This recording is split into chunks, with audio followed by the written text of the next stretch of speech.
CD hip-hop nerds, you know the streets talk. An American rapper, songwriter, actor, and film producer O'Shea Jackson Sr., better known as Ice Cube, took it to social media to share his comments on the Katt Williams Shannon Sharpe interview. What's cracking? It's your homie Ice Cube. Just wanted to address a few things. Everybody been checking out the internet. My man Katt Williams.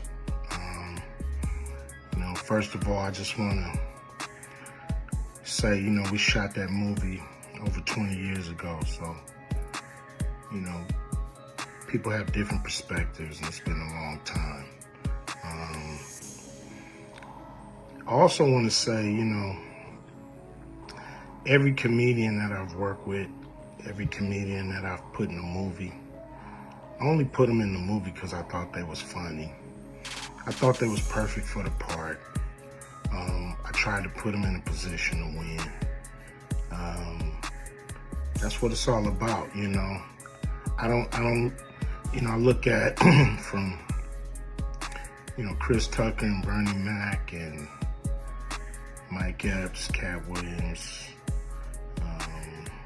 Ricky Smiley, Michael Blackson, Cedric, Kevin Hart. All these guys I know are funny as hell. I didn't discover them. They were doing their stand-up or doing their thing, and I knew that they were great and that they could act, and that if I have an opportunity, I was gonna give them an opportunity. To me, that's what it's all about. As far as specific things, Katt was 100 on a few things. Most of what he was saying, a couple things, I just want to clarify. When we bring in a new, comedian, we do have them try out for different roles. So Ricky did give Money Mike a shot. But when we saw him and, we kind of saw how he moved and how he was, auditioning, we decided that he would be a better, Santa Claus, which was, to me, the perfect casting. When we saw Mike, damn, I call him Money Mike. When we saw Katt, when I saw him, I just knew that he was perfect for Money Mike. And, Katt, said he wrote his role, which, the role was written, but he enhanced it. This is why Katt was so dope in the movie. Money Mike had a small role, about as big as the Santa Claus role, but when we start filming, he was giving us such magic that we kept expanding his role, giving him more to do because he was on point. When we shoot these movies,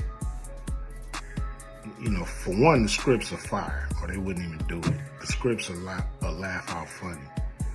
But we shoot the script, and once we get what we need from the script, we let the comedians ad-lib, riff, play with the words, do their thing. We give them a take where they can, or 2, 3 takes where they can go off and do what they feel. Sometimes it makes the movie, sometimes it don't. When somebody gives you jewels, you want to try to make sure that makes the movie. So in the movie, there's second thing I want to clear up. I would never shoot a rape scene in a movie, especially like Friday, where you actually see this happening on camera. That ain't my style. If you check out any of my movies, they're not raunchy. We did a movie called Players Club where the subject matter was a little raunchy, but for the most part, even that, we left it to your imagination. So the only reason that kind of stuff was in the movie is because you have 3 villains in Friday After Next. You have Santa Claus stealing presents. You have Damon, just got out of prison, sweating. Craig and Day Day for the rent money. And then you have Money Mike, a pimp that treats his woman, like a property. So Craig is always fighting the villains in the movie, from the Joker Brothers to Debo. And so we already had Craig fighting Santa Claus. And the only real way to get rid of the other 2 villains was to have them go against each other. And the plier joke was always in the script. It was never, we would never ever show that. That's not my style if you look at any of my movies. So, that was never a discussion. We,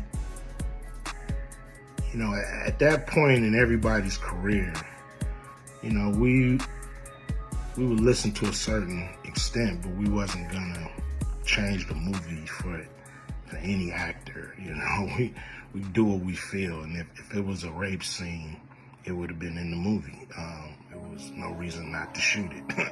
But that's not my style. I don't even like that kind of shit in movies, on camera. And so, that was, to me, a little discrepancy there. Katt, he wrote a lot of his part because, like I said, he was giving us jewels, so we were keeping the camera rolling. He was coming off the dome. He was coming prepared every day to steal the show. That was his mission. And, that's what he did, with the movie.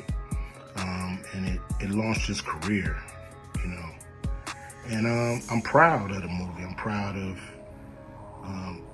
all the guys who've, come through, Acute Vision Production and went on to do bigger and better things. And look, a lot of people are talking about pay and how much they was paid on these movies that were extremely low budget. Most of these guys work a couple of days, and when you're doing a movie, there's over 100 people working on the movie that need to get paid. Most of them got to get paid every day.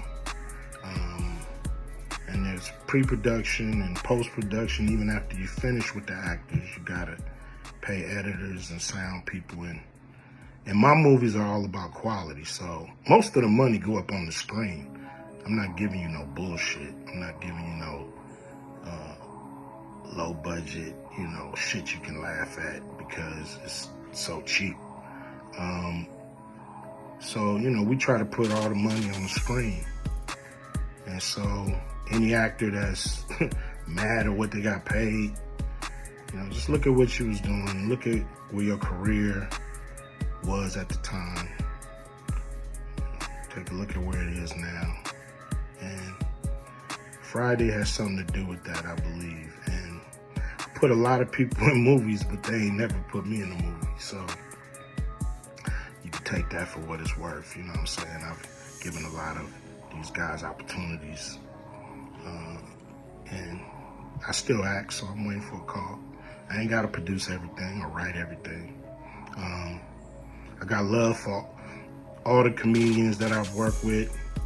Got, much love for Katt. He spoke up for me a lot. And I just wanted to be clear and clarify some things. And shit, man. I hope y'all have a good 2024. Yeah.